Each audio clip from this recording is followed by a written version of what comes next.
Hello बच्चों, तो आज हम आप लोगों को पढ़ाने वाले हैं क्लास 12 बायोलॉजी का एक छोटा सा टॉपिक, पक्षियों में लिंग निर्धारण। तो इम्पोर्टेंट है, कभी कभी एग्जाम में पूछ दिया जाता है, तो इसे देख लेते हैं। तो इसे देखने से पहले अगर आपने हमारे चैनल को सब्सक्राइब नहीं किया तो सब्सक्राइब जरूर कर लें, क्योंकि हमारे चैनल पे आपको क्लास 12 से रिलेटेड इंपॉर्टेंट टॉपिक पर रेगुलर कंटेंट मिलता रहता है।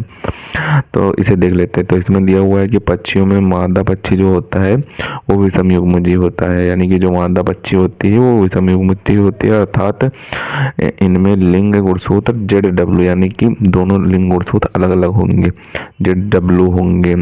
जो विषम युग्मजीव होंगे उनके दोनों गुणसूत्र अलग अलग होंगे पाए जाते हैं, जबकि नर में समजात लिंग गुणसूत्र ZZ पाए जाते हैं और ये समयुग्मजीव होता है, जैसा कि यहाँ पे लिखा है, अर्थात नर पक्षी समयुग्मकी होते हैं।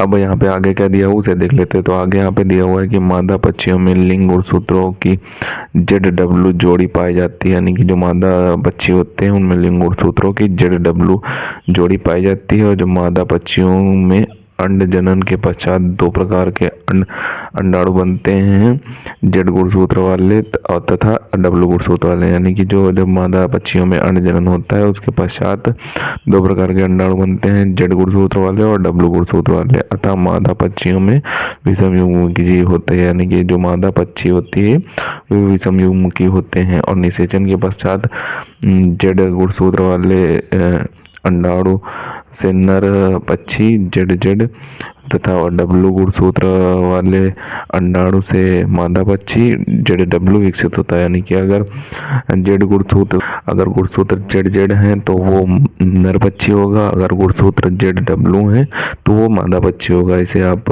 वहीं पे टेस्ट कर लिया जाता है, तो ये मादा पक्षी और नर पक्षी में अंतर हो जाएगा। तो इसे देख लेते हैं, इसके फिगर को देख लेते हैं कि फिगर कैसे आपको बनाना है। फिगर आपको जरूर बनाना है, क्योंकि आप फिगर बना देंगे तो आपको अच्छे नंबर मिल जाएंगे। तो यहाँ पे नर पक्षी का वो गुणसूत्र ले लिए गए हैं ZZ और मादा पक्षी के गुणसूत्र ले लिए गए हैं ZW। ये विषम युग्मक होता है और ये समयुग्मक होता है, तो यहाँ पे लिख भी लिया गया है समयुग्मक और विषम युग्मक। विषम युग्मक वो होते हैं जिनके गुणसूत्र अलग अलग होते हैं, समयुग्मक वो होते हैं जो जिनके गुणसूत्र सेम होते हैं। यही प्रक्रिया मानव में लिंग निर्धारण में होती है और पक्षियों में लिंग निर्धारण में सेम प्रक्रिया होती है, लेकिन वहाँ पे XX होता है, XY होता है और यहाँ पे ZZ होता है, ZW होता है। अब यहाँ पे ये युग्मक ले लिए गए हैं। अब यहाँ पे इनके बीच जब संलयन कराया जाता है, जब यहाँ पे ZZ लिख लिया जाएगा और ZW लिख लिया जाएगा।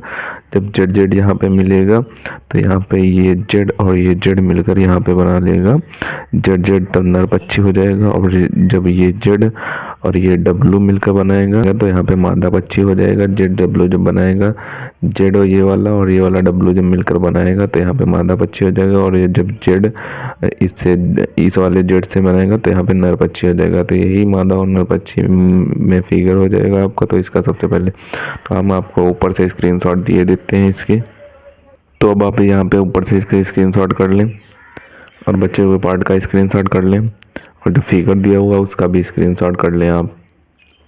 तो इसे आपको अच्छे तरीके से तैयार कर लेना है। इंपॉर्टेंट क्वेश्चन है, कई बार एग्जाम में फंस जाता है, या फिर मादा में मनुष्य में लिंग निर्धारण पूछ दिया जाता है या फिर पक्षियों में लिंग निर्धारण पूछ जाता है। तो इसे अच्छे तरीके से तैयार कर लें।